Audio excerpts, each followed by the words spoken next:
Bonjour, je suis Lionel Choca, le rédacteur en chef de La Pêche et les Poissons. Je vous propose de nous retrouver régulièrement pour des petites vidéos bien axées sur le matériel qui viendront compléter les articles que nous publions dans le magazine La Pêche et les Poissons.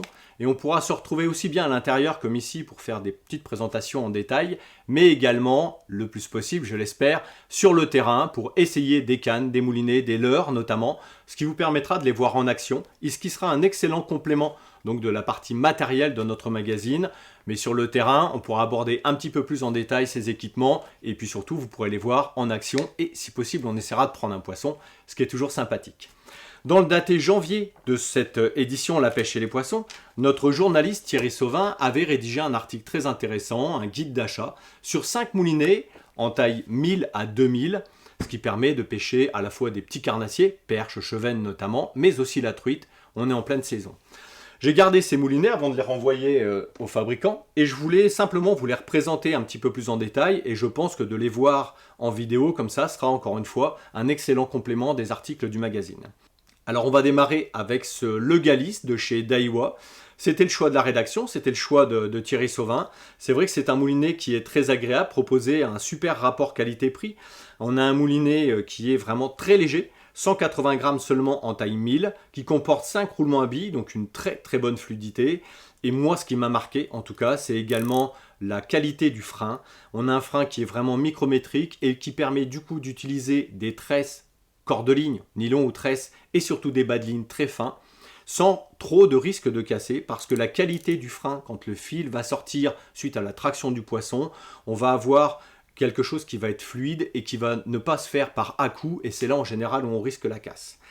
Un moulinet donc qui est très sobre, noir et doré, avec un rotor et un bâti qui est en carbone Zaillon. Le gros intérêt, c'est qu'on a quelque chose qui est à la fois résistant, mais très léger. Je le rappelle encore une fois, 180 grammes en taille 1000.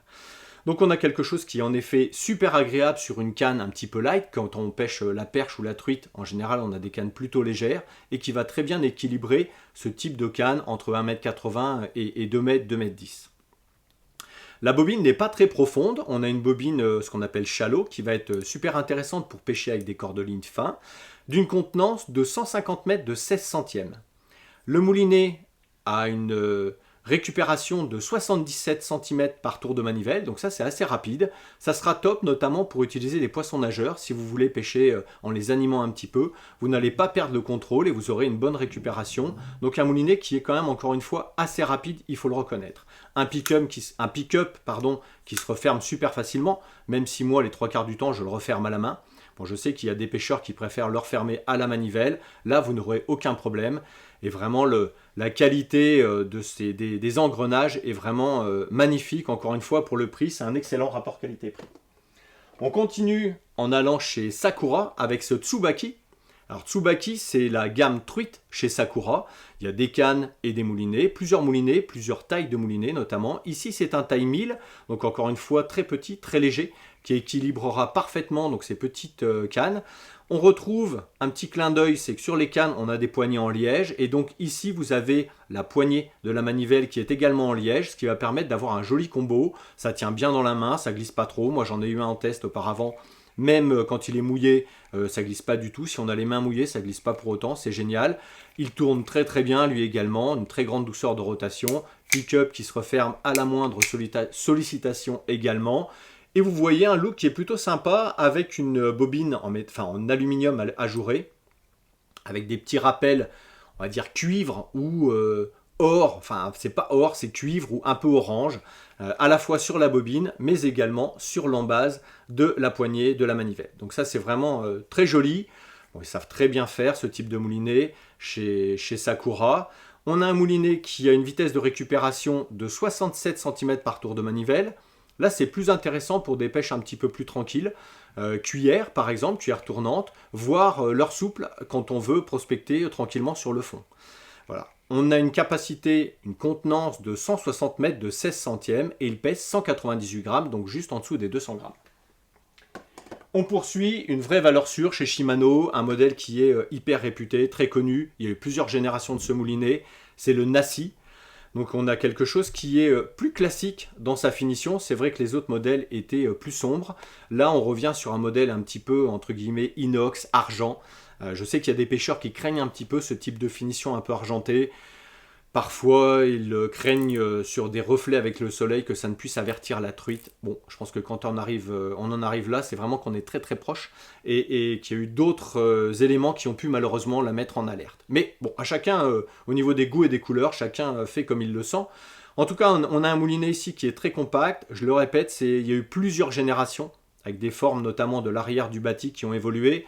On a un bâti et un rotor qui sont en polymère, en CI4. Le gros avantage, donc c'est du carbone et du polyamide pour le renforcer. Donc ça donne une grande légèreté à ce moulinet et également une très grande solidité. De ce côté-là, il n'y a pas de souci. Une manivelle en caoutchouc, en plastique avec du caoutchouc par-dessus qui offre un très bon grip, une très bonne prise en main. Vraiment quelque chose de hyper fiable. Pareil, une qualité de frein qui est superbe. Un moulinet qui se referme, vous le voyez, très facilement avec la manivelle si vous le souhaitez comme ceci. Bobine en métal, en aluminium ajourée à la base pour gagner un petit peu de poids et ça donne un look plutôt sympa. Pas très profonde, on a une contenance qui est de 170 mètres de 18 centièmes.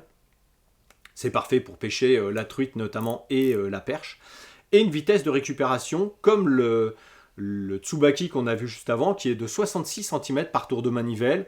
Donc quelque chose d'assez traditionnel, polyvalent. On peut aussi bien pêcher au leurre dur en moulinant un petit peu plus vite qu'au leurre souple en pêchant et en ramenant un petit peu plus tranquillement, doucement. Voilà, je n'ai pas précisé, le Tsubaki était livré avec une deuxième bobine. Ce qui est intéressant, ça vous permet éventuellement de mettre de la tresse sur une bobine et du nylon sur l'autre. Ce qui, en fonction de vos techniques de pêche, par exemple si vous pêchez crank ou cuillère tournante, peut-être il faut privilégier le nylon qui offre une bonne élasticité.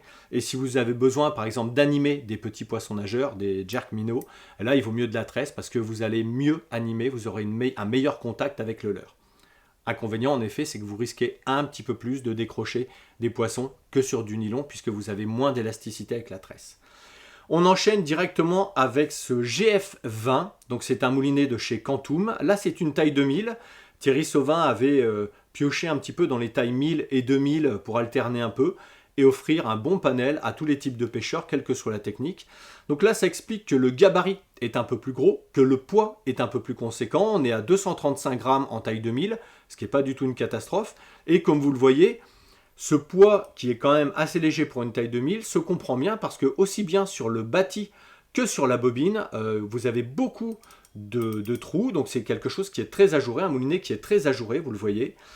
Alors c'est très sympa puisqu'on va gagner en effet de la matière, donc on gagne du poids. Le petit inconvénient, le petit bémol qu'on pourrait éventuellement apporter, c'est que vous risquez de laisser rentrer de la saleté à la fois dans l'embase de la bobine et surtout ici dans l'embase du rotor, des petites branchettes, des feuilles qui pourraient s'insérer à l'intérieur. Il faut penser à le nettoyer quand vous rentrez de la pêche et l'affaire se passera très bien. On a une bobine qui est beaucoup plus profonde, c'est normal, c'est un taille 2000, donc c'est prévu pour des pêches un petit peu plus fortes.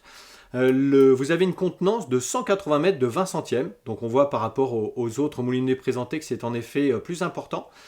Chose très intéressante, vous avez, comme sur le Savage qu'on va présenter juste après, vous avez ici au fond de la bobine une sorte de bague caoutchoutée écrantée, ce qui va permettre sur les premiers enroulements, sur les premières spires, quand vous allez enrouler votre corps de ligne, de bien tendre cette ligne, si vous serrez bien avec la main, de bien tendre le corps de ligne, et vous ne risquez pas, comme ça, sur un gros ferrage, alors sur des tailles 1000 et 2000, c'est pas trop le risque, mais sur un gros ferrage, vous ne risquez pas que l'ensemble du corps de ligne qui est enroulé sur la bobine ne tourne autour de la bobine, comme ça peut être le cas sur certains modèles en aluminium directement qui ne sont pas striés, qui sont très lisses, et là où vous pouvez avoir en effet le corps de ligne qui tourne autour de la bobine.